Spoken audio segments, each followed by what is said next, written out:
sur bâtir sa vie en Christ. Littéralement, bâtir sa vie en Christ.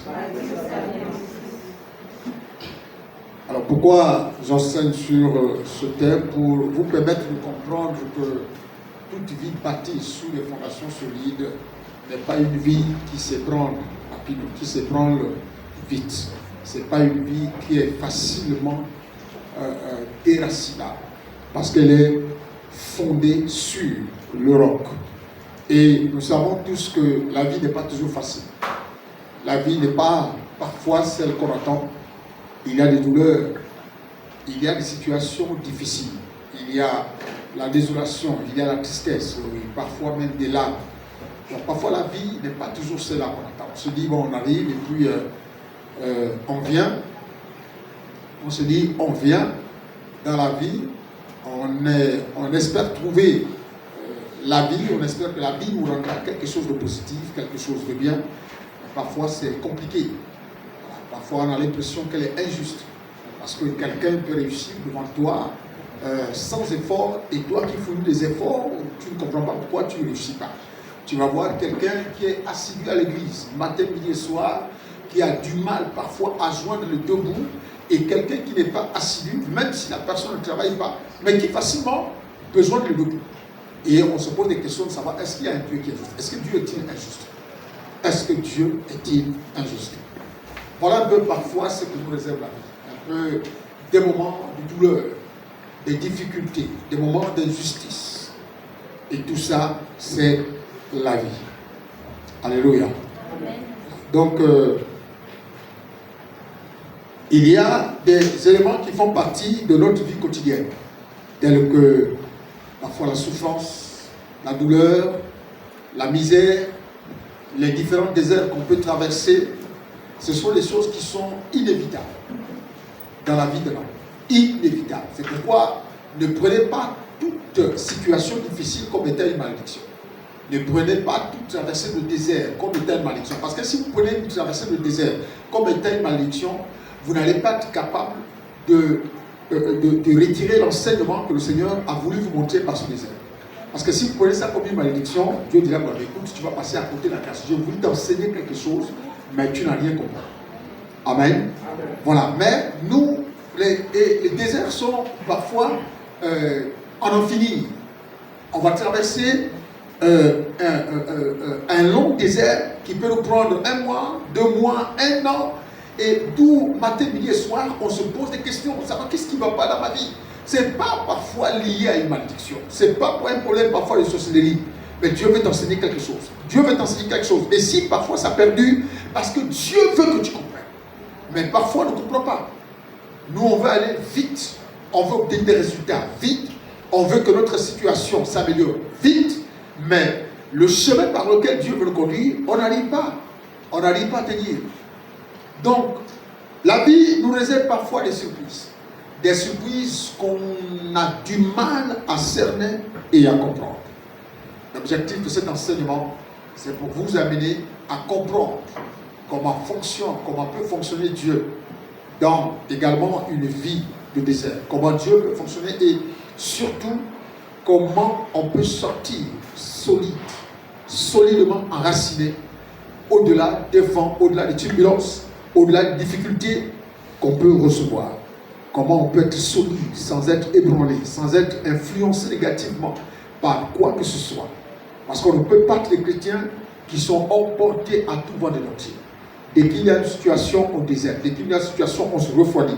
Dès qu'il y a une situation, on se recoquille au-dedans de soi. On rentre au-dedans, on s'enferme. Dès qu'il y a une problématique, une situation difficile, et parfois qui nous accable, on rentre à l'intérieur de nous, on s'enferme à l'intérieur et on commence à réfléchir seul, à prendre des décisions seul, sans pour autant consulter Dieu, sans pour autant avoir l'approbation de Dieu. On prend des décisions seul après une réflexion personnelle. Alors qu'une réflexion personnelle, si nous réfléchissons personnellement, parce qu'il faut que parfois Dieu ait son mot à dire.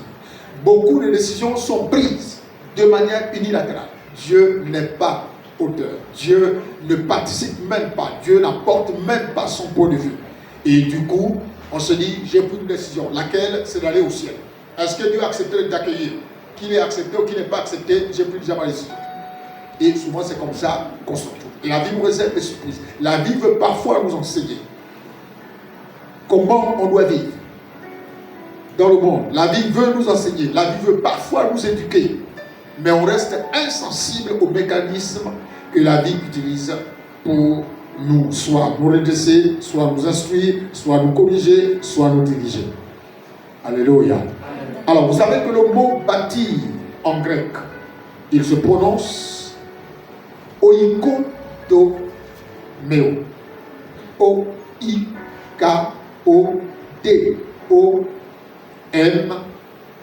accent aigu O. Donc, qui a le sens de bâtir une maison, ériger un édifice, fonder, établir. Donc, voilà un peu le sens de bâtir. Et c'est dans ce sens-là, significatif que nous allons aborder notre enseignement sur bâtir sa vie en Christ. Alléluia. Bien, lisons Luc chapitre 6. Luc chapitre 6.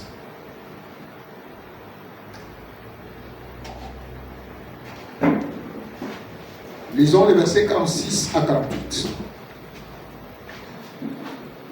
Je vais lire pour tous. 46 à 48. Il est dit ceci. Pourquoi m'appelez-vous Seigneur, Seigneur, et ne faites-vous pas ce que je dis? Je vous montrerai qui est semblable. Tout homme qui vient à moi entend mes paroles et les met en pratique. Il est semblable à un homme qui, bâtissant une maison, a creusé profondément et a posé le fondement sur le roc. Une inondation est venue et le torrent s'est jeté contre cette maison sans pouvoir l'ébranler parce qu'elle était bien bâtie. Est-ce qu'on peut dire amen? Amen. Alors, nous voyons Jésus qui met l'accent. Il met l'accent sur la nécessité de bâtir une maison sur du roc. Il met l'accent sur l'importance de bâtir une maison sur du roc. Il dit, il en est de même, il est semblable. Il dit, au verset 47, je vous montrerai à qui est semblable tout homme qui vient à moi. Il y a d'abord ce facteur, ce principe, venir à qui? À lui. Et lorsqu'on vient à lui, qu'est-ce qu'on fait? On entend la parole qui est prêchée. Et la parole qui est prêchée, après l'entendre, on est censé faire quoi? On est censé l'appliquer, la mettre en pratique. On ne peut pas venir à Christ, entendre chaque jour sa parole et ne pas pouvoir la mettre en pratique. Alors si on ressemble à cette personne, nous serons semblables, nous serons cette personne qui est plus bas que ce que nous venons de lire. Mais Jésus met l'accent en disant, je veux vous montrer à quoi ressemble une personne qui vient à moi, qui entend mes paroles et qui les applique. Il est semblable à quoi? À une personne, la Bible dit, il est semblable à un homme qui, bâtissant une maison, c'est-à-dire que celui qui vient à Christ, qui entend les paroles du Seigneur et les applique, les met en pratique, est semblable à un homme qui est en train de bâtir une maison. Alors, vous savez que la force d'une maison dépend de ses fondations. Alléluia. Les fissures qu'il y a dans les maisons, les techniciens vous diront toujours que les fondations n'ont peut-être pas été bien faites.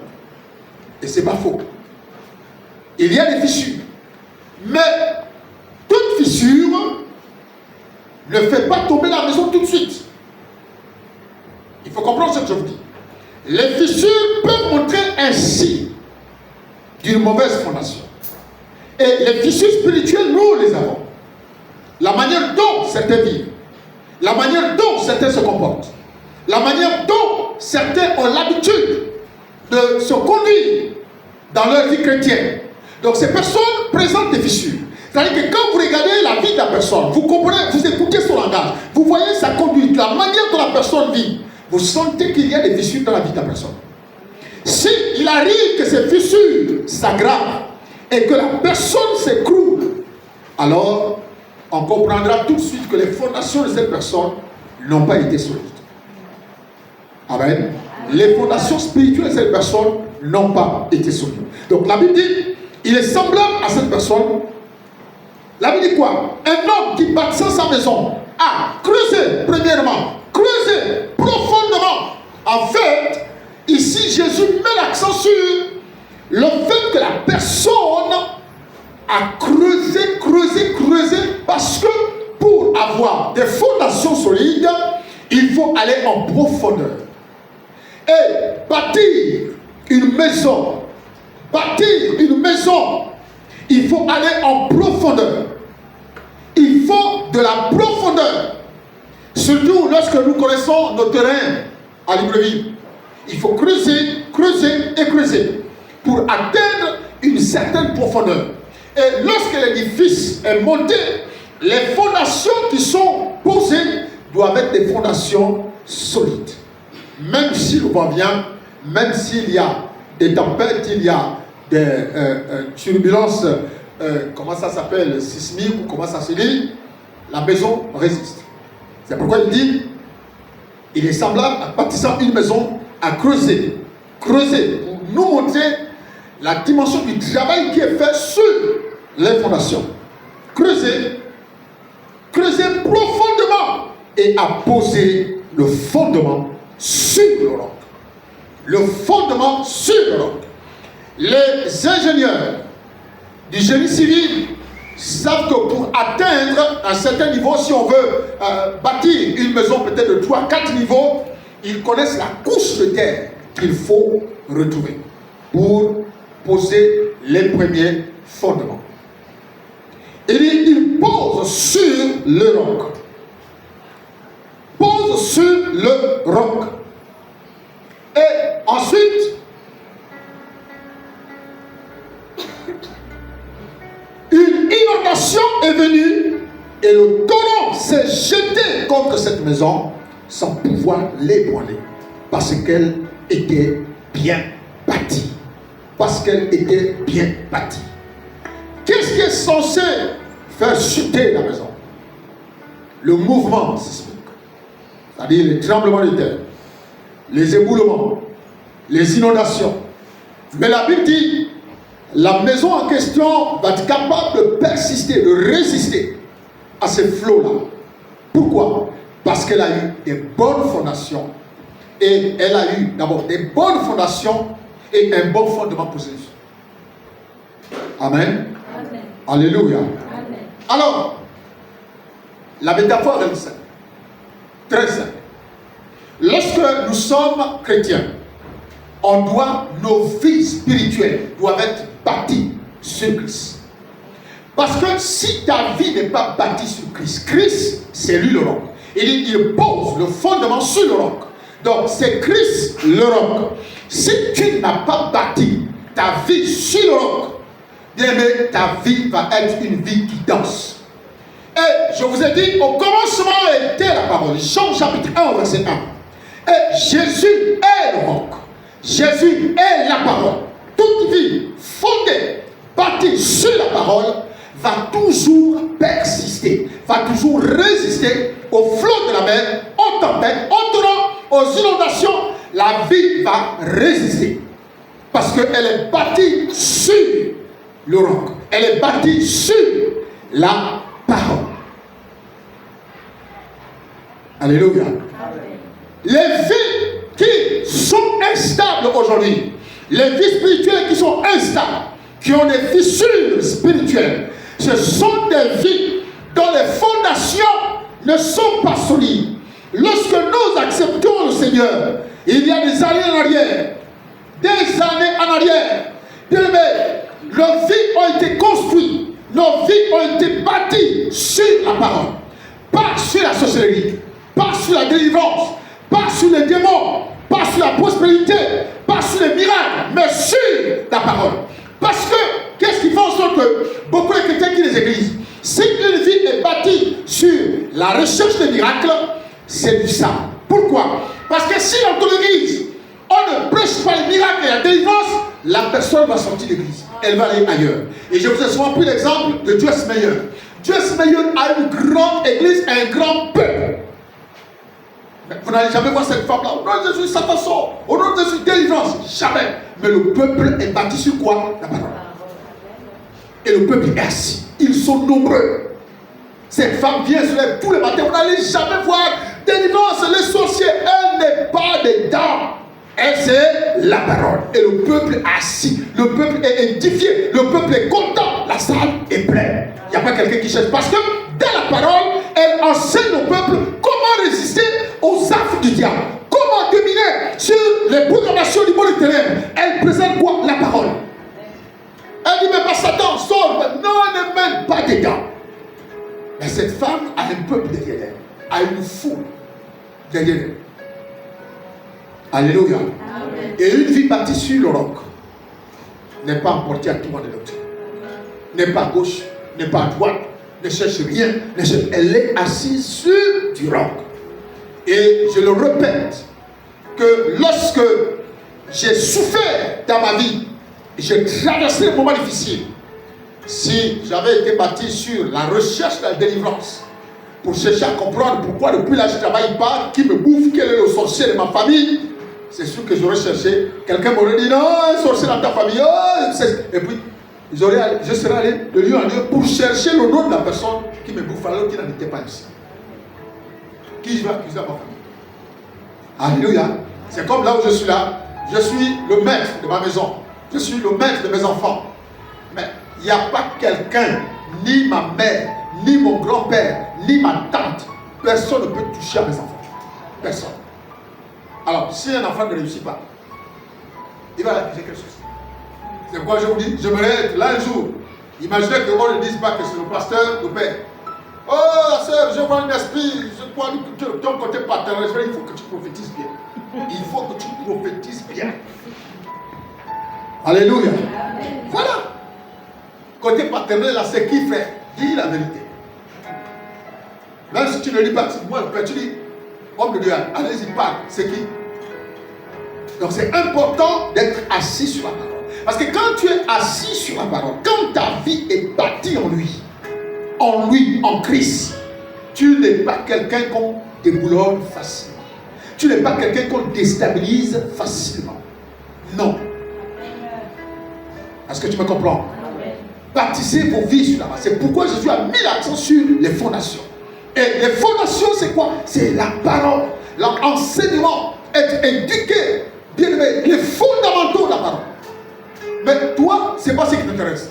Toi, tu veux chercher à savoir pourquoi on n'a pas prophétisé pour que tu es marié. Tu cherches à savoir pourquoi on n'a pas prophétisé pour que tu es une femme. C'est-à-dire que toi, tu cherches ce qui satisfait ta chair. Ce que tes oreilles veulent entendre. Ça, c'est ce que nous voulons. Mais sur quoi ta vie est bâtie? C'est pourquoi il y a de la légèreté spirituelle. Quand on te regarde, tu es jeune, frère. Quand moi me regardais, j'étais jeune, surtout que j'avais un corps. Mais on savait que j'ai pesé lourd. On savait que lui, c'est pas quelqu'un qu'on... Voilà. On savait. Quand tu pèses lourd spirituellement, une païenne et un païen ne peuvent pas avoir un contrôle sur toi. Et moi je suis là, tu veux dire quoi? Moi je regrette souvent des païens qui vont pécher dans l'église, des chrétiens nés de nouveau. Les païens, ils viennent dans l'église, ils pêchent, et celui qui dit même à un autre ami, non, tu sais, gars, moi je préfère avoir une amie dans l'église parce qu'au moins ils sont sérieux. Moi c'est ma petite amie, elle est dans l'église et puis dans une telle église. C'est-à-dire qu'ils ont la facilité de venir capturer dans l'église. Mais ça c'est une honte. Ça c'est une honte. Quand tu es assis sur le roc, quand ta vie a été bâtie sur le roc, aucun vent ne peut te déstabiliser. Oui, tu peux te secouer, oui, parce que quand les torrents sont violents, on peut te secouer, oui. Mais comme je prêchais j'ai fait plier ma volonté aux paroles de sa bouche. On peut te secouer, oui, mais pas abandonner. On peut te secouer, oui, mais je n'ai pas abandonné. Parce que quand les vents soufflent, il y a des branches qui se cassent, il y a des feuilles qui tombent, oui. C'est pour montrer même la dimension et la gravité du vent et de secousse que tu as reçu. Alléluia. Amen. C'est pour que tu vois la dimension, la grandeur de l'épreuve que tu as subie. Mais tu n'as pas abandonné. Et c'est ce que la Bible dit. Le vent vient. Nous avons parlé des inondations. Nous avons parlé des eaux qui ont submergé le monde, qui ont submergé le pays et qui, au 10e mois, ont commencé à diminuer. Alléluia. Amen. Et c'est la même chose. La Bible nous dit que même si les inondations viennent dans ta vie, tu seras stable. Amen. Ça n'aura pas d'effet sur ta vie parce que tu es solidement bâti. Ceux qui crient, c'est comme si Christ était devenu ta racine. C'est-à-dire qu'il te tient, même quand le vent souffle, lui tient la racine intérieure, te maintient là. Que ça bouge, oui, mais lui te maintient. Mais si tu es déraciné complètement, là c'est grave. Ça veut dire que la racine là, soit elle était déjà dehors, elle était légèrement dehors, ou la terre était déjà trop molle pour que tu sois complètement déraciné. Donc Jésus met l'accent, donne la métaphore, donne l'image de la maison à celle d'une vie. Bâtir une vie, il faut du solide, il faut du travail. Ce n'est pas toujours facile. Ce n'est pas facile. Vous savez, on dit souvent aux gens, on dit toujours, enfin, je préfère pas dire aux gens, on vous dit toujours que, vous savez, lorsque quelqu'un vient ici, et il commence à prêcher, la personne prêche, c'est vrai, c'est pas le leader qui vient lui dire écris ça.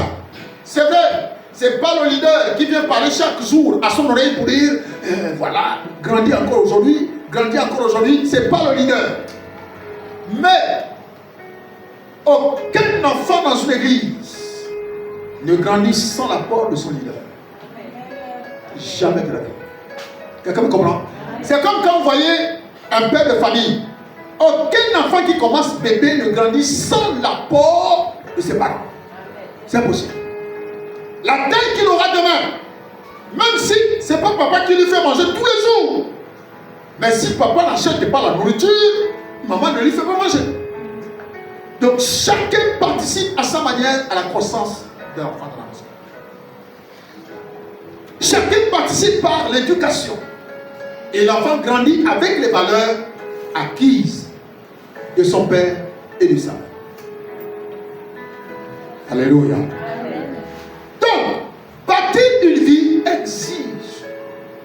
exige beaucoup d'efforts. Beaucoup d'efforts. Et quand, et surtout lorsque nous savons que cette vie doit être bâtie sur Christ, de manière à ce que la vie qui est bâtie ne soit plus une vie instable, qu'elle ne soit plus une vie à tout vent de doctrine, la personne se refroidit, la personne s'affaiblit, la personne essaie de ne plus venir à l'église, parce qu'on aura reproché une personne, parce qu'on aura tapé du poing sur la table par rapport à un comportement, par rapport à une habitude, se renfermer, garder une rancune pour ne plus parler. Pourquoi? Parce qu'on n'est pas écouté. Quand on veut bâtir, on ne bâtit pas le meilleur avec en tendant tous les jours les bonbons sucrés. Non. Le jour où vous allez faire manger à votre enfant les aubergines amères, il dira tout de suite que je ne peux pas manger ça parce que je n'ai jamais mangé ça. Parce que dans sa vie, la personne a été habituée qu'à manger l'aubergine, bon, on va dire ça comme ça, sucré. Le jour où vous lui donnez ce qui est amer, la personne ne mange pas. Or, pour réhabituer cette personne à manger ce qui est amer, il faut l'exiger. Il faut lui montrer l'importance de ce qu'elle doit manger. Il faut qu'elle comprenne pourquoi elle doit manger ce qui est amer. Il faut qu'elle comprenne pourquoi elle doit arrêter de manger ce qui est sucré. Tant que vous n'expliquez pas, dès qu'elle va goûter, je ne suis pas dedans, je ne mange pas. Et malheureusement, c'est un peu ça la vie de beaucoup de chrétiens. Beaucoup de chrétiens sont comme ça. Dès que vous commencez à lui donner une direction, tant qu'il n'est pas habitué, lui, tu vas tout lui dire, tant qu'il n'est pas dedans, il te dira ouvertement que je ne suis pas dedans. Parce que la personne est habituée à manger ce qui lui plaît. Maintenant que toi tu veux lui donner ce qui te plaît, ce qui te plaît à toi, elle ne veut pas. Non, il ne faut pas forcer. Non, il ne faut pas forcer. La Bible dit le royaume des cieux, c'est personnel. Donc chacun trouve des excuses pour sortir, pour justifier son état, pour justifier son comportement, pour justifier sa conduite. Donc, il est dit,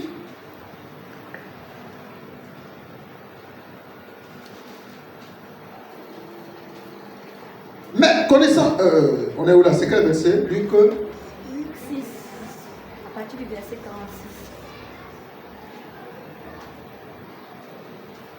C'est verset 46, ok. Donc, au verset 48, il est semblable à un homme qui, bâtissant une maison, a creusé profondément et a posé le fondement sur le roc. Une inondation est venue et le torrent s'est jeté contre cette maison sans pouvoir l'ébranler parce qu'elle était bien bâtie.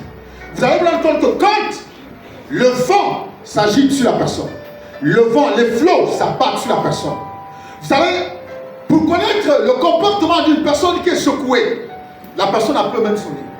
La personne n'a plus l'esprit jovial. La personne n'a plus la même conduite. La personne ne s'assoit plus avec vous comme avant. La personne marque les distances. La personne s'isole. La personne vient et puis, pouf, elle part. Ça veut dire qu'elle a été secouée. Et comme elle a été secouée, et elle va développer cet esprit d'isolement au point que on justifie l'attitude et le comportement, la conduite en disant, je préfère ne plus ouvrir ma bouche. Si vous entendez encore ma bouche là, si vous me voyez encore parler, voilà, c'est comme ça. On justifie sa bêtise. La personne justifie son état. Et on se rend compte qu'on n'est pas solide. On n'est pas solide. Je ne sais pas quel type de chrétienté vous voulez. Je ne sais pas quel type de vie chrétienne vous voulez avoir. Une vie chrétienne, elle est élogieuse. C'est comme ça. Élogieuse. Jeuse, voilà. Vous voulez une vie chrétienne où on vous admire. Une vie chrétienne où on vous apprécie, en mal ou pas. On vous apprécie, on vous lance les fleurs.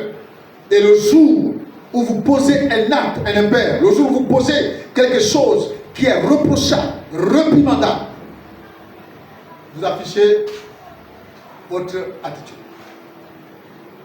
Et ça, lorsqu'on est bâti sur le roc, lorsqu'on est bâti sur Christ, bien aimé, on sait analyser le contexte, on sait analyser les situations, on sait comprendre ce qui nous arrive. Amen. Amen.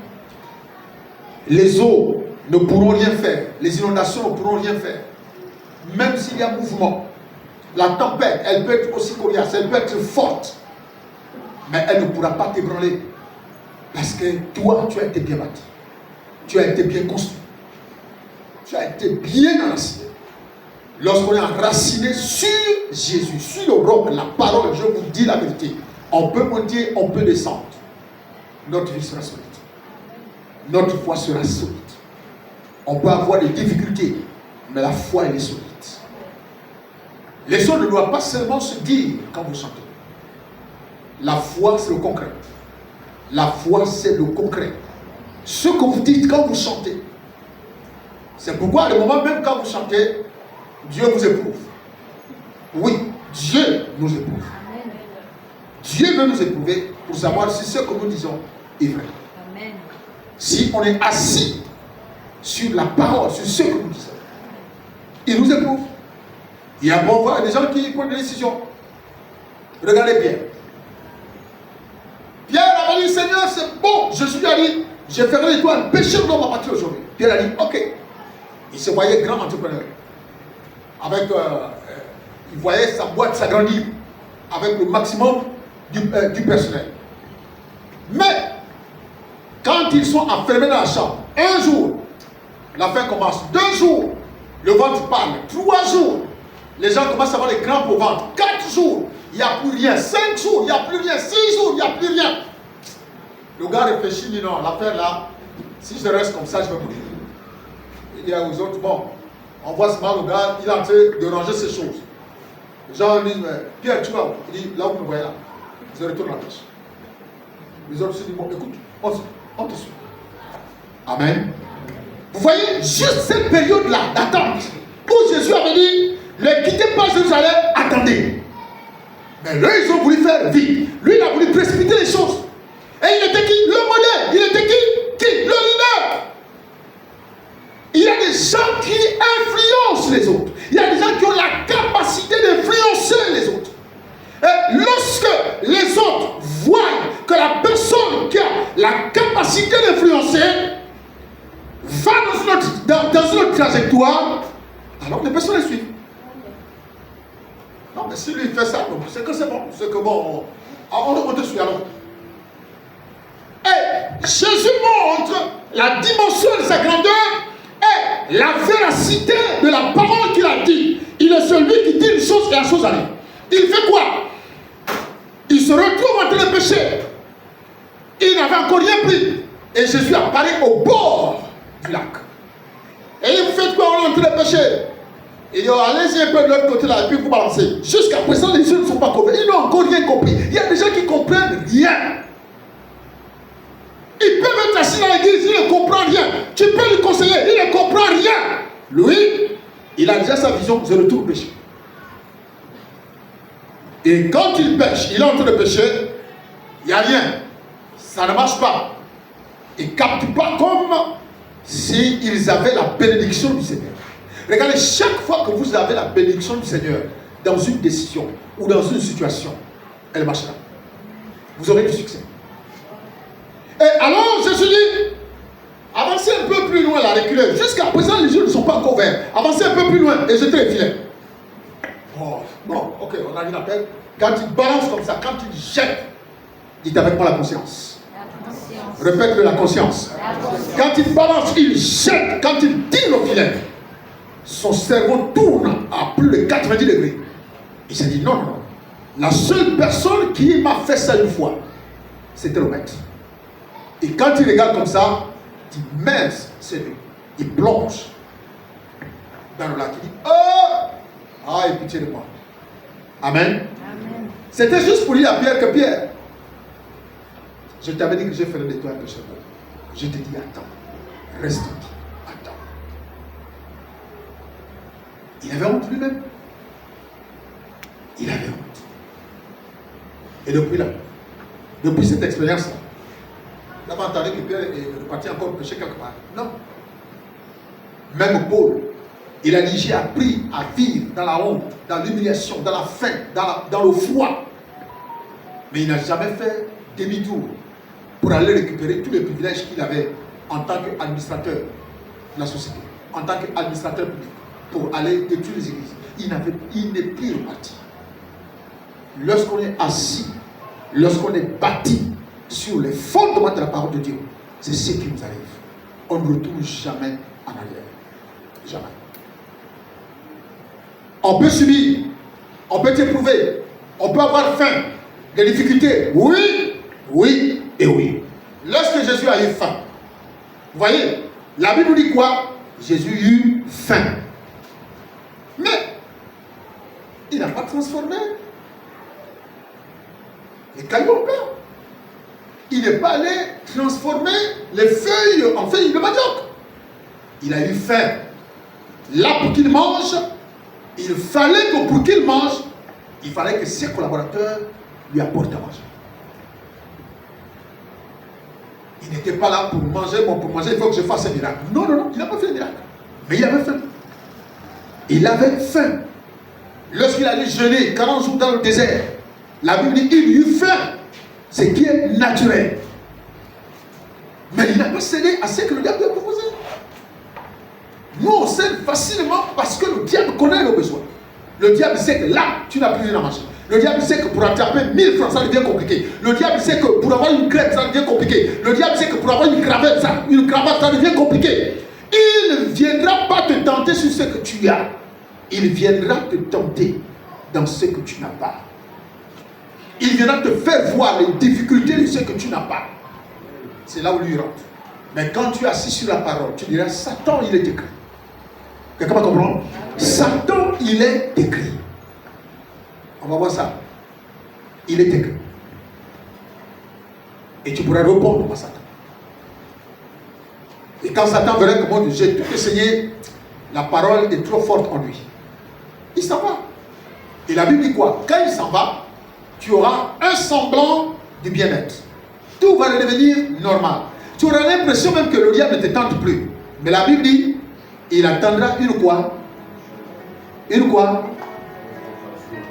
Une autre occasion. C'est quoi cette expression d'une autre occasion?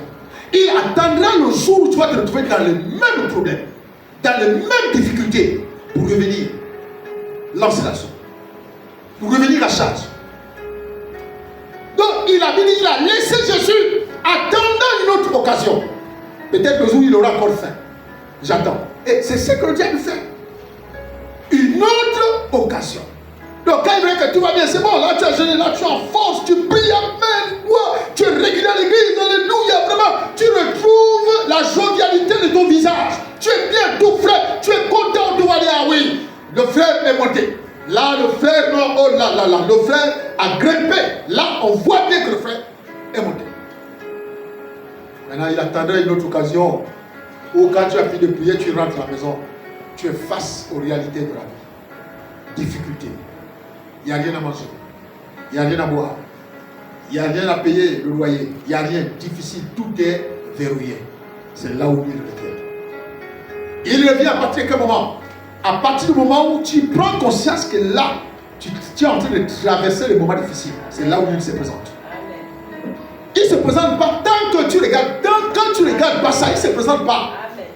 Il ne se présente pas. Mais il se présente dès que tu sens que là, tu es déjà en train de te dire, mon Dieu, vraiment, tu commences à dire te lamenter. C'est là où maintenant lui, il se présente.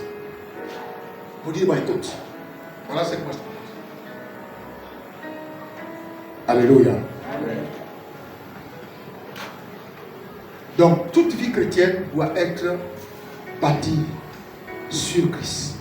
Et bâtir sa vie sur Christ, c'est du solide. C'est du solide. Les fondations doivent être solides. C'est pourquoi je n'ai pas cessé de dire, revenez aux fondamentaux de la parole. La parole. La parole. Le miracle est dans la parole. La guérison est dans la parole. La délivrance est dans la parole. Si vous laissez la parole pour rechercher les résultats de la parole, bien aimé, on ne va pas avoir une foi solide. Parce que la guérison, c'est le résultat de la parole. La délivrance, c'est le résultat de la parole. Donc il est important que nous puissions retourner à la parole. Et Jésus est la parole. Jésus est le roc. Jésus est le roc sur lequel on est censé bâtir nos vies. Bâtir nos vies.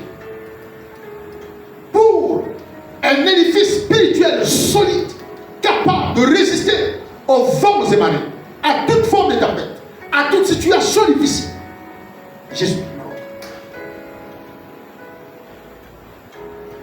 Alléluia.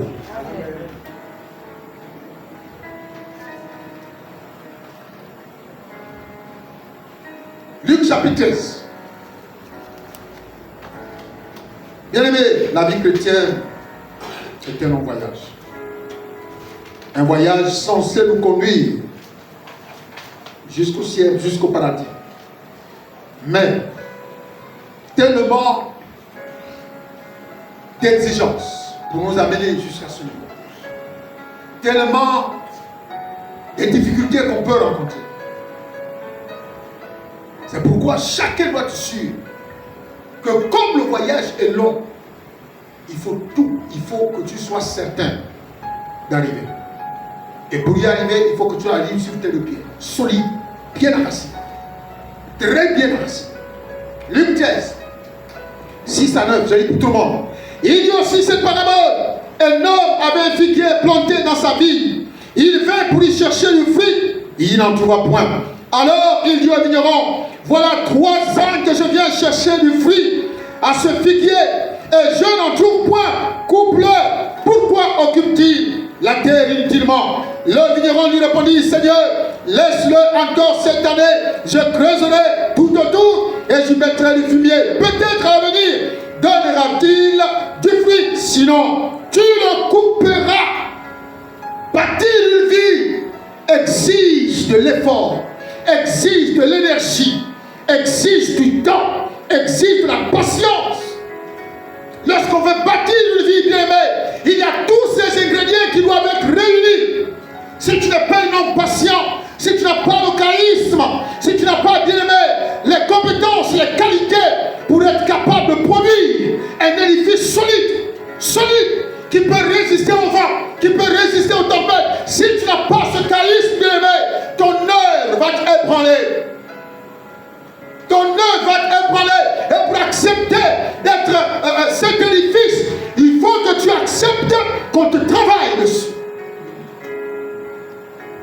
La Bible dit, pendant que Jésus est arrivé, espérant récolter le fruit d'un figuier, il se rend compte qu'il n'y a pas de figues. Alors Jésus veut mourir, Jésus veut arracher.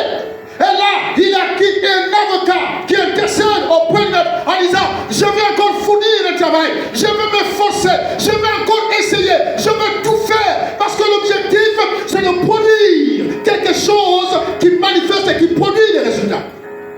Et laisse-moi encore 3 ans. Non, laisse-moi encore cette année. Oui, ça fait 3 ans. Ça veut dire quoi? Ça veut dire que tout l'investissement qui a été fait sur toi depuis 1 an, 2 ans, 3 ans, 4 ans, il n'y a aucun résultat. Et il est parfois important que le Seigneur vienne évaluer le niveau de foi de beaucoup d'entre nous.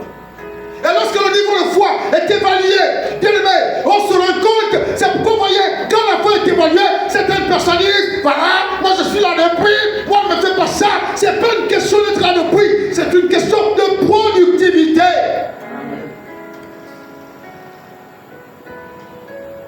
Alléluia. Amen. Non, moi ne m'a pas vu, on a établi lui là, moi je suis là, on ne m'a pas vu, c'est pas une question de, lorsque tu as des résultats, quand tu as les fruits, on n'a pas besoin d'avoir des colis dans les yeux. On voit que ce manguier porte des fruits. Et quand tu les as pas, tu les as pas. Alléluia. Amen. Et pour produire, il a dit, je vais encore travailler autour. Je vais travailler. Laisse-moi encore cette année. Je vais travailler. Il y a des gens qui ne comprennent pas la grâce. Il y a des gens qui ne saisissent pas l'opportunité et la grâce qui se présente souvent à eux. Il y a des gens qui ne comprennent pas l'intérêt que leader accorde à une telle plante. Il y a des gens qui ne comprennent pas l'intérêt, l'investissement des leaders dans sa propre vie.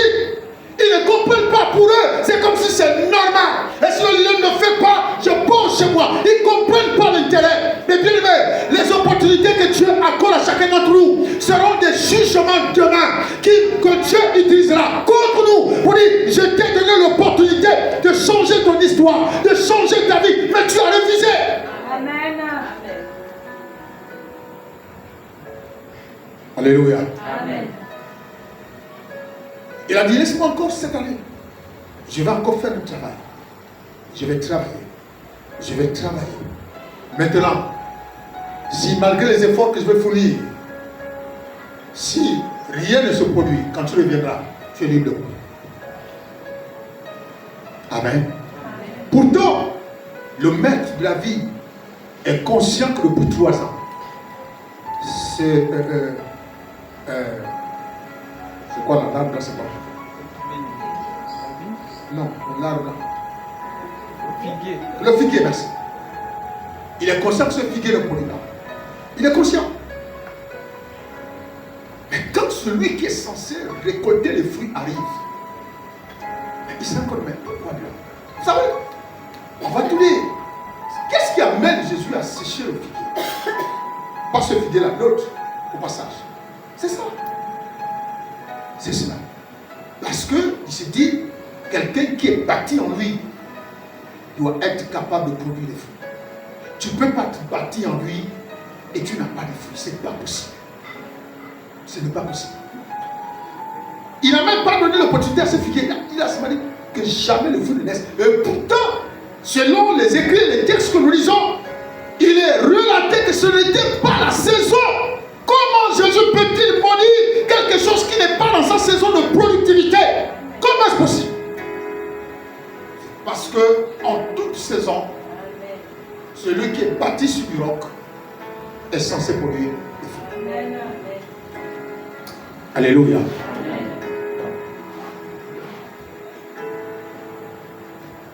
Donc, bien aimé, passe, c'est que nous avons, pour ceux qui ont été à l'école, nous avons fait un cours ici, analyse environnementale. Quand quelque chose ne passe pas, on fait quoi? Une analyse minutieuse. On fait une réflexion minutieuse. En fait, c'est ce qu'on appelle, je médite un peu sur mon cas. Et on fait cette analyse. Et lorsqu'on a fait cette analyse, on dit à Dieu, j'ai fait cette analyse. Toi, tu me dis quoi?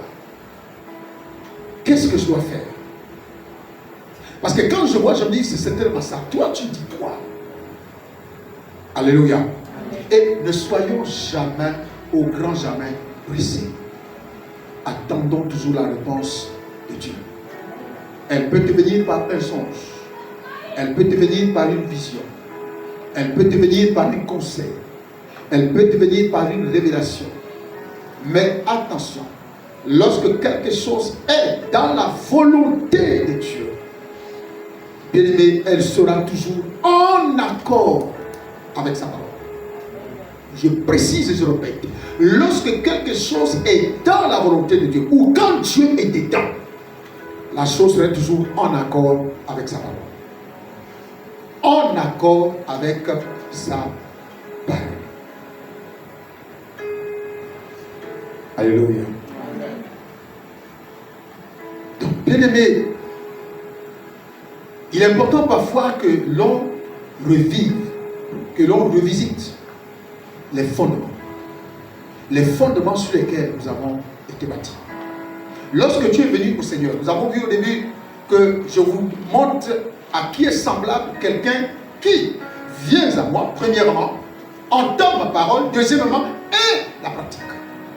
Il est semblable à quoi? Toi, quand tu es venu à Christ, tu as entendu quoi? Quand tu es venu à Christ, tu as entendu quoi? Est-ce que la parole que tu as entendue, tu l'as appliquée? Est-ce que tu l'as appliquée? Si tu ne l'as pas appliquée, alors tu es cette personne qui est à partir du verset, tu es cette personne,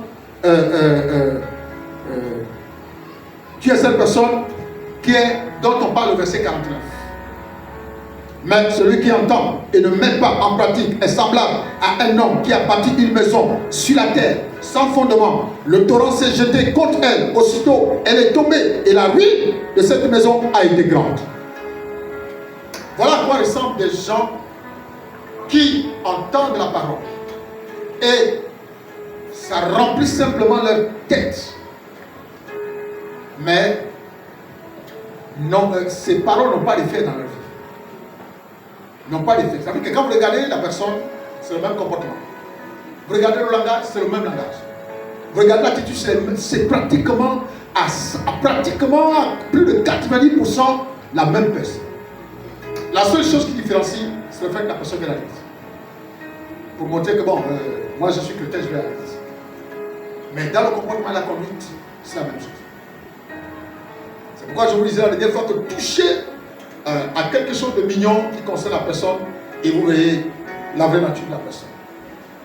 Donc, bien aimé, bâtissons nos vies sur du roc qui est Jésus-Christ de Nazareth. Alléluia. Regardez, Luc chapitre 15, verset 5. Luc 15, verset 5.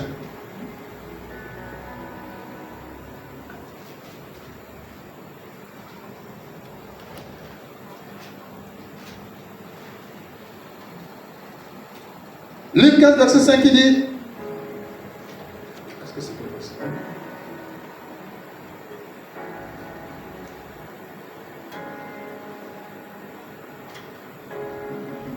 C'était pas le verset, c'est fausse note. Matthieu 16. Matthieu 16. Le verset 18. Matthieu 16, verset 18.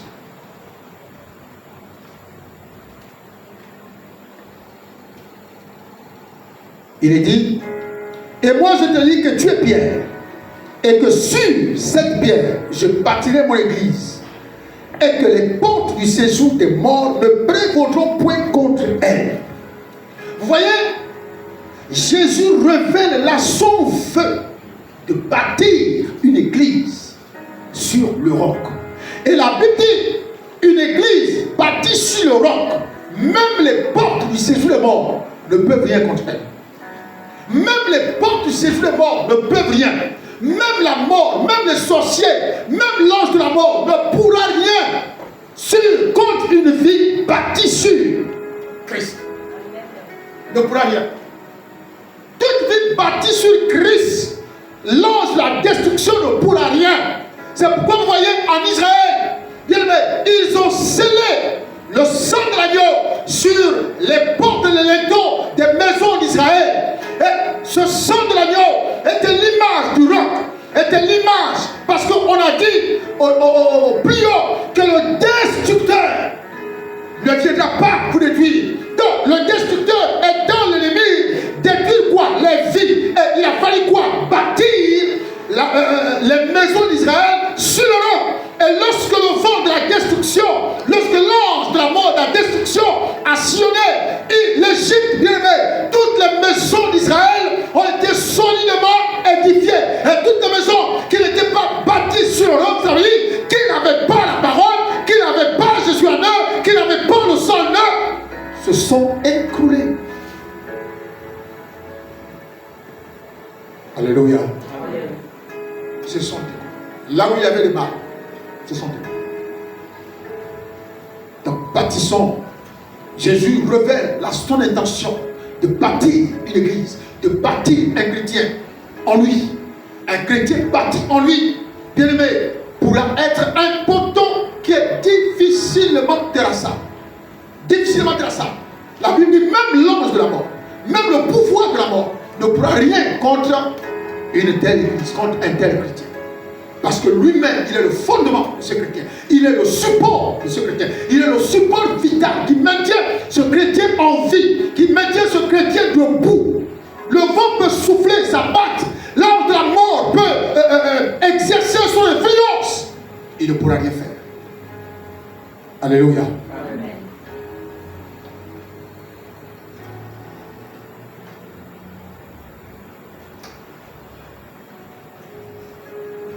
Luc 14, 28.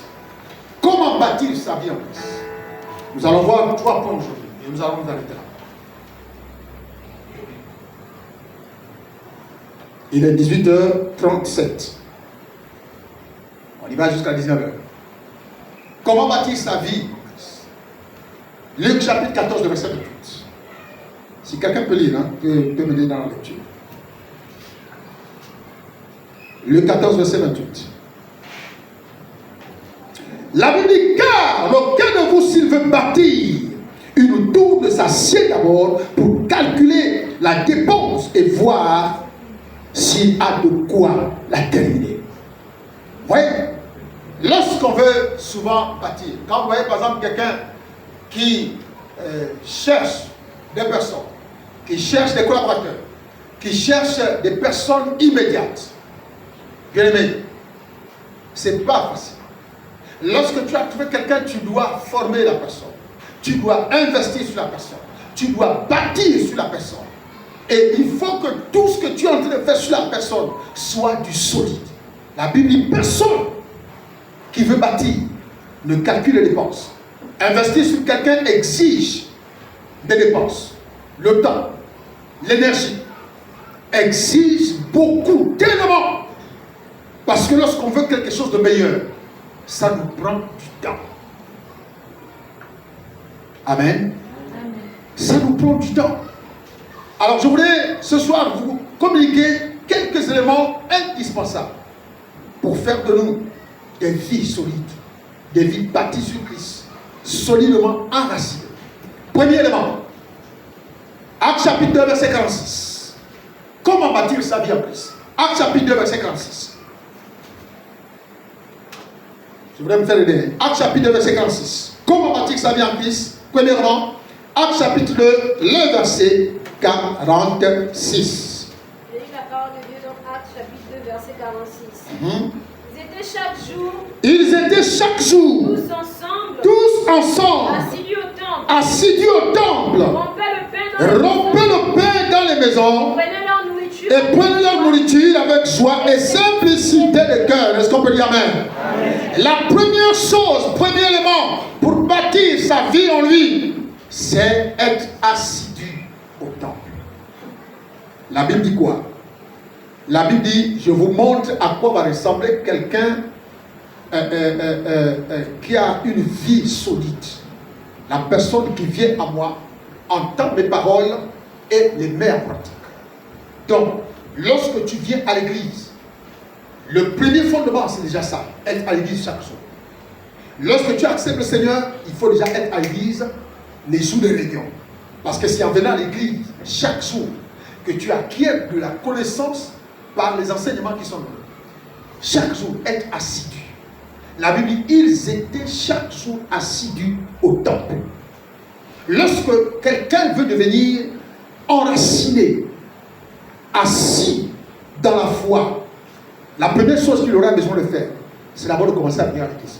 Tu ne vas pas devenir enraciné en disant non, est-ce que c'est forcé de venir à l'église tous les jours? Je prie à la maison. Ça, c'est des échappatoires. Des échappatoires. Pour réussir dans la vie scolaire, il faut déjà être assidu à l'école.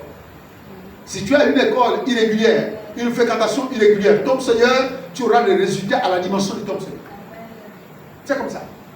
Donc, si tu veux avoir une vie, une foi bâtie sur Christ, une foi bâtie sur Christ, il faut que tu sois d'abord assidu au temple. Deuxièmement, chapitre 2, le verset 42. Acte chapitre 2, verset 42. Acte 2, 42. Il persévérait dans l'enseignement des apôtres. Il persévérait dans l'enseignement des apôtres. Dans la communion fraternelle. Par la communion fraternelle. Par la fraction du pain. Par la fraction du pain. Et dans les prières. Et dans les prières. La Bible dit qu'il persévérait dans l'enseignement de qui? Des apôtres. L'enseignement de qui? Des apôtres. Et que représentaient les apôtres à cette époque? Des leaders. Tu veux bâtir ta vie en Christ, il faut que tu persévères dans les enseignements qui sont donnés par ton leader. Persévérer signifie quoi? Ça veut dire que ta chair peut s'y opposer.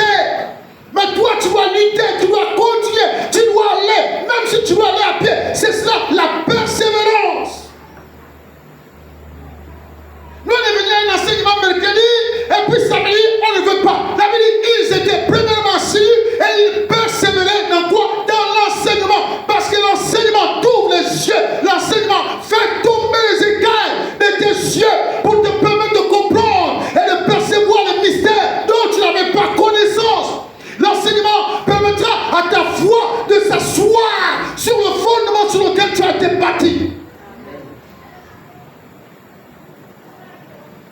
Alléluia. Amen. La deuxième chose, c'est ça. Persévérer dans l'enseignement des apôtres. Et l'enseignement, il y a même des... Vous allez voir par exemple, il y a des audios. Il y a des audios, des messages qui sont donnés dans les forums. Il y en a qui n'écoutent même pas. Il écoute 10 minutes. Après il a dit Amen. Mais ça c'est la ruse. Il écoute 10 minutes. Après il dit Amen. Il n'a rien compris, il n'a même pas écouté à la fin. Il a dit Amen. Et puis les autres ont un système, ils mettent x2. Et puis ça parle tellement vite, après il dit Amen.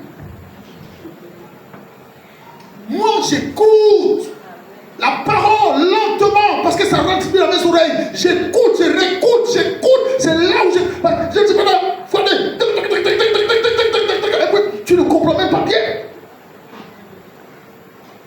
Comment vous arrivez à écouter les messages? Moi je n'arrive pas. Moi je dois écouter doucement. C'est là où si tu es éclairé. Parce que quand quelque chose va vite, même si le Seigneur voulait capter ton attention sur un point, mais ça va tellement vite que tu as du mal à revenir. Il persévérait dans l'enseignement. Demandez à ma femme, mes enfants, je réécoute les audios matin, midi et soir. Quand je suis au bureau, je réécoute les messages matin, midi et soir. Et je m'inspire parfois de ces messages. Je réécoute. Parfois maman me dit, à toi aussi, tu as écouté ça hier. Je dis, laisse-moi même me nourrir d'abord. Alléluia. Amen. Voilà.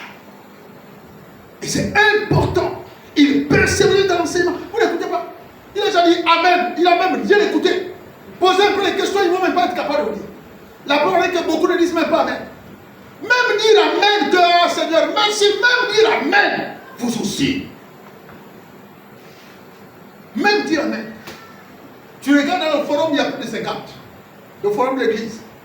Amen, tu vas trouver que 3 ou 4, 5. Les autres l'assemblée, soit tu n'écoutes pas, soit tu n'accordes pas l'attention. Même Amen. Alléluia. Même Amen. Bon, si je sais qu'Adriana c'est ma combi, quand elle va faire son truc, même si je n'ai rien compris, je mets Amen. C'est ce qui se passe. C'est pas faux. Même si je n'ai même pas compris le message, là, même si c'était flou, je mets seulement Amen. Que Dieu te bénisse. Maintenant, on va arriver maintenant à dire, vous avez compris quoi? Toi qui as dit Amen, tu as compris quoi là? Explique-moi un peu ce que toi tu as compris dans le message que tu as dit Amen. Et là, ils ne vont même plus mettre Amen. Alléluia. Amen. Alléluia. Amen. Quand on a été béni par la parole, on dit Amen. Amen. Quand on a été béni par la parole, on ne reste pas silencieux, on dit Amen. Amen. Pour dire Seigneur, merci pour la parole que tu m'as donnée aujourd'hui. Merci. J'ai compris. Mais vous restez silencieux. Vous êtes tellement super connaisseur que vous dites bon, ok, ça c'est bon, je n'ai plus besoin. Non. Amen, c'est le signe de l'humilité. Quand tu écoutes l'autre, c'est aussi de l'humilité. Si moi je ne dis pas Amen à un message, c'est que je n'ai pas compris. Premièrement, entièrement. Si je ne dis pas Amen à un message, c'est qu'il y a des choses, des temps que je n'ai pas trouvé normal, il faut que je pose des questions à celui qui l'a prêché. C'est comme ça. Ou bien si je ne dis pas Amen à un message, c'est que, comme je dis, je ne l'ai pas encore écouté. Mais je sais, je parle chez les femmes, je parle chez les jeunes, je réécoute toujours. Même quand ça coûte du temps, je réécoute. Parce que je suis là, la semaine dernière, là, ils ont eu un prédicateur, je remonte, allez. Quand je suis au bureau, j'écoute. Allez, j'écoute. Je viens à la maison, allez, paf, j'écoute. Alléluia. Donc apprenons à persévérer dans l'enseignement. Aimer l'enseignement. Aimer l'enseignement. N'aimez pas que l'enseignement. Aimer l'enseignement. Aimer la parole. Troisièmement, comment on bâtit sa vie en Christ? Premièrement, en étant assis au temple. Deuxièmement, en persévérant dans l'enseignement. Troisièmement, en développant une communion avec Dieu. En développant une communion avec Dieu. Une communion, c'est une sorte de relation qu'on établit entre une personne, entre deux personnes. Et cette communion, on l'établit en développant une communion avec Dieu. Premièrement, dans la prière. Dans la prière. Dans la prière. Un chrétien doit être capable de développer une intimité avec Dieu dans la prière. Avoir une vie de prière constante et régulière. Une vie de prière constante. Une communion, une intimité avec Dieu dans la prière. De manière constante, de manière régulière. Mais nous avons souvent nos vies de prière. Aujourd'hui, le matin, on a senti, on a prié pour 1 heure. Demain, c'est 2 minutes. Seigneur, merci beaucoup. Tout. Après demain, c'est 3 minutes. Donc, on n'a pas une vie régulière.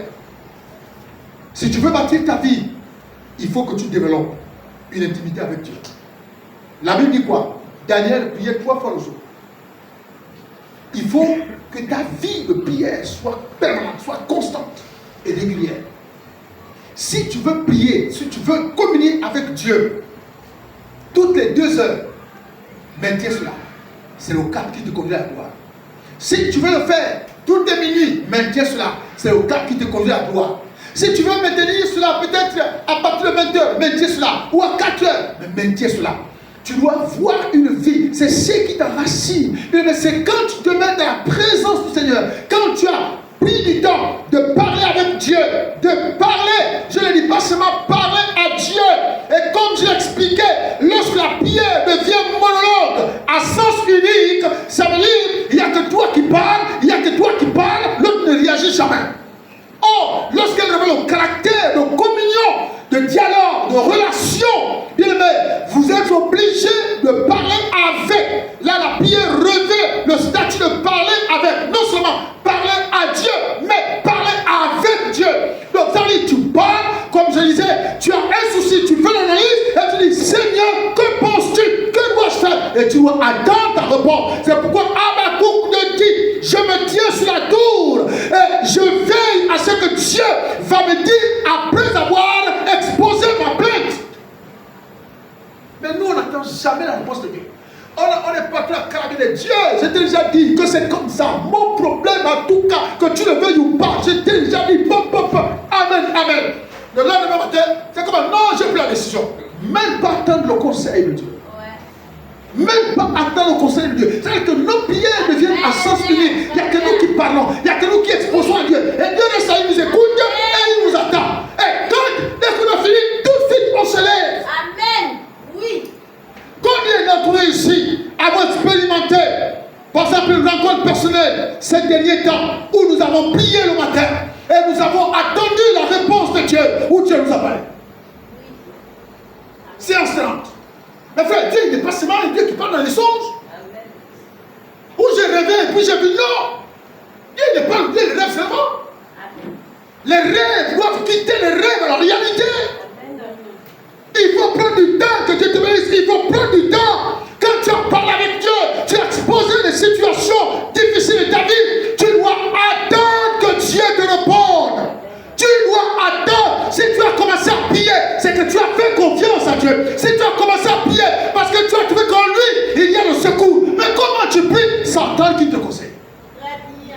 Comment tu peux prendre des décisions sans attendre sa réaction? Amen. Alléluia. Amen. Apprenons à maintenir une vie de prière régulière. Quand je me sens faible, demandez à ma femme, je dis parfois, non, là je sens que j'ai diminué dans la prière. Là je sens que j'ai faibli dans la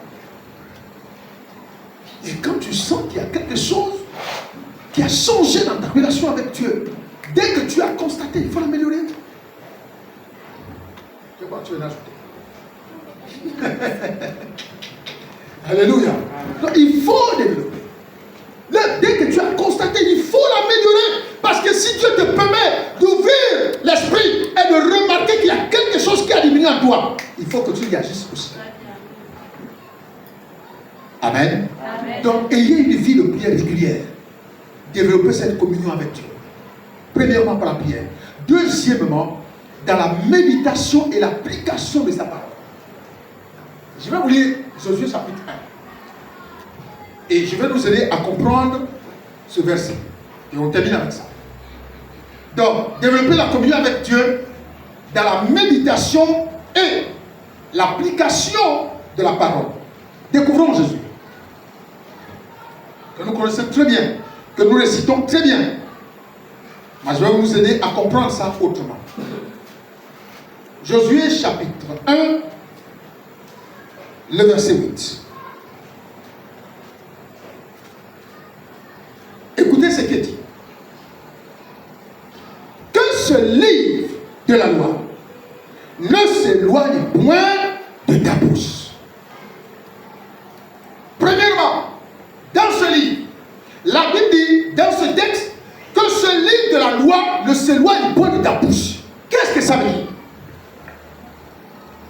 Ça veut dire le contenu de la parole que tu es en train de découvrir. Tu dois proclamer ça.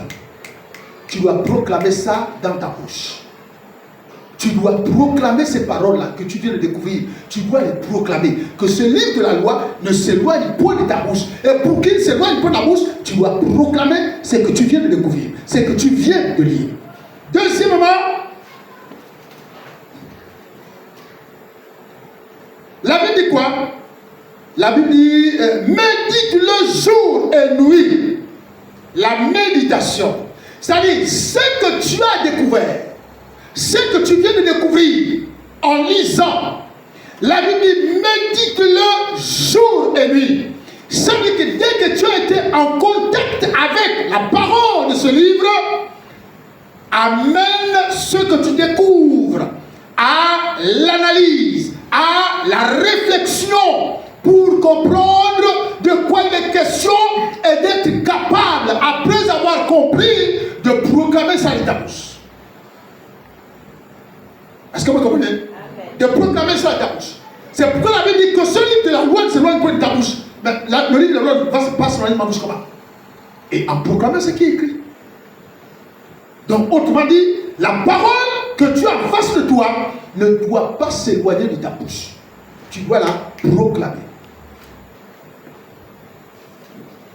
Jour et nuit, tu dois vivre une communion permanente et régulière avec la parole de Dieu.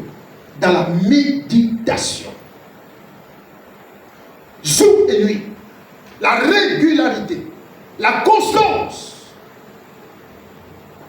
Dans le développement d'une communion avec Dieu au travers de sa parole. Médite le jour et nuit. La Bible dit quoi? Pour agir fidèlement selon quoi? Tout ce qui est écrit. Vous voyez? Ça veut dire quoi? Je prends la dernière partie pour agir fidèlement selon ce qui est écrit. Pour vous dire, pour amener l'applicabilité, pour proclamer de sa bouche ce qu'on vient de lire. Pour agir fidèlement selon ce qui est écrit.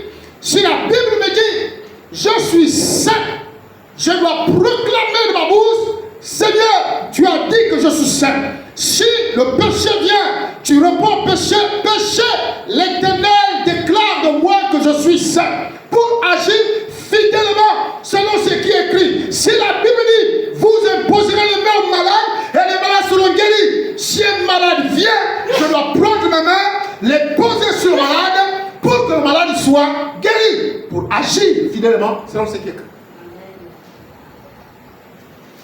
Alléluia. Ensuite, c'est alors que tu auras du succès dans tes entreprises. Amen. Amen. Je vais parler des entreprises à deux niveaux. C'est alors que tu auras du succès dans tes entreprises. Autrement dit, tu réussiras dans tout ce que tu entreprendras. Que ce soit sur le plan spirituel, si tu as de la révélation, si tu as de la parole, si tu agis conformément à ce qui est écrit, ce que tu entreprendras de faire, Dieu le fera. Et c'est ce qu'il a dit à Samuel, que lorsque l'Esprit te saisira, Lazare avait vraiment laissé à Dieu, demande ça ici. Lorsque l'Esprit te saisira, la Bible dit, fais ce que tu auras, fais ce que tu auras envie de faire.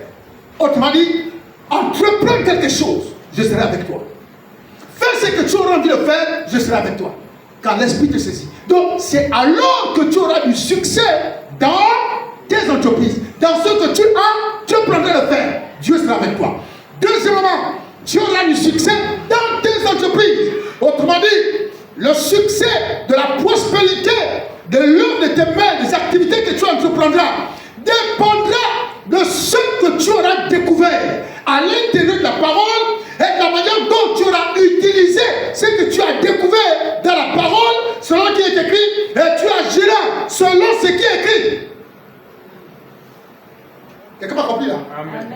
Alléluia. Amen. Ça veut dire, si Dieu a dit que tu seras prospère, que Dieu te bénisse. Que Dieu te bénisse. Si Dieu a dit que tu seras prospère, que je bénirai l'œuvre de tes mains, tu as découvert cela dans la Bible. Tu dis quoi? Père, la Bible déclare, tu m'as dit, tu agis déjà fidèlement selon ce qui est écrit. Tu m'as dit que l'œuvre de mes mains sera bénie. Je déclare la bénédiction de l'œuvre de mes mains. Tu auras du succès dans toutes tes entreprises. Alléluia. Amen. Et il termine en disant, c'est alors que tu réussiras. C'est alors que tu réussiras. Alléluia. Amen. Bien-aimé, développer une intimité avec Dieu par la prière et par la parole de Dieu t'amènera au succès et à la réussite dans tous les domaines de ta vie. La Bible dit, c'est alors que tu réussiras. C'est-à-dire, tu es devenu prospère. Dieu a béni tes entreprises. Dans le ministère, même quand tu pries, les malades sont guéris. Et quand on te voit aujourd'hui, on dit, le monsieur a réussi. Le pasteur a réussi. Pourquoi? Parce que la parole de Dieu, tu l'as appliquée. La parole de Dieu, vous vous souvenez? Je vous ai dit un jour que dans une vision, dans un songe, j'ai fait un songe où j'ai versé de l'huile sur des personnes et les personnes tombaient. J'ai compris que c'était la parole. J'ai fait quoi? La nuit, on était avec maman, 4 h du matin pendant qu'on priait. Je suis allé prendre l'huile. À l'époque, c'était à Gros Gabon. J'ai pris pendant qu'on était avec une soeur qui était en train de prier, on était en train de prier. J'ai pris seulement l'huile, j'ai versé sur elle, elle est tombée. Boum. Si tu agis fidèlement selon ce qui était écrit, Dieu m'a fait lire, Dieu m'avait montré quelque chose qui était écrit. Je l'ai appliqué et la chose a marché. La chose a marché.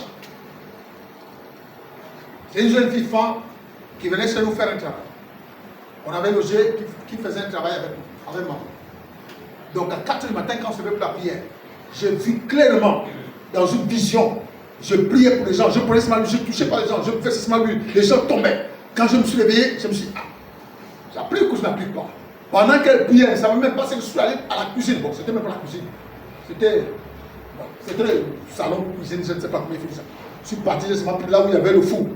J'ai pris la bouteille. Pendant qu'elle était en prière, j'ai dit, Seigneur, si c'est que tu m'as montré, viens avec toi. Et pourquoi je vous ai dit, quand Dieu vous révèle sa volonté, elle va toujours être en accord avec sa parole. J'ai pris, j'ai versé du sur elle. Quand j'ai versé du sur elle, elle est tombée, elle a crié. J'ai dit, ça marchait. C'est Dieu qui est là. Alléluia. Amen. Alléluia. Amen. Bien-aimé, voilà comment on peut bâtir sa vie en Christ. Être assidu. Persévérer dans l'enseignement. Même quand c'est difficile, même quand tu es fatigué. C'est ça qu'on appelle persévérer. Même quand tu n'as pas envie de venir, c'est ça qu'on appelle persévérer. C'est ça le combat qui s'oppose à l'enseignement. Vas-y. Troisièmement, développer une communion avec Dieu. Petit a, premièrement par la prière. Et deuxièmement, par la méditation de la parole. Par la méditation et l'application de la parole de Dieu. C'est alors que nous réussirons. C'est alors que nous aurons du succès. Dieu sera avec nous. Donc tout ce qu'on a, se prendra. Donc arrêtons maintenant de laisser du temps, de nous priver de la parole, des bienfaits de la parole. Cherchons à connaître Dieu. Cherchons à méditer sa parole. Cherchons à comprendre pourquoi telle situation. C'est ça la méditation. Pourquoi telle situation arrive? Pourquoi tel problème arrive? Pourquoi ceci arrive? Cherchons à comprendre et nous aurons des réponses. Si nous recherchons véritablement à comprendre la parole du Seigneur, Dieu va nous ouvrir l'intelligence pour comprendre. Amen. Amen. Alléluia. Amen. Nous allons nous arrêter là pour aujourd'hui. Mettons-nous.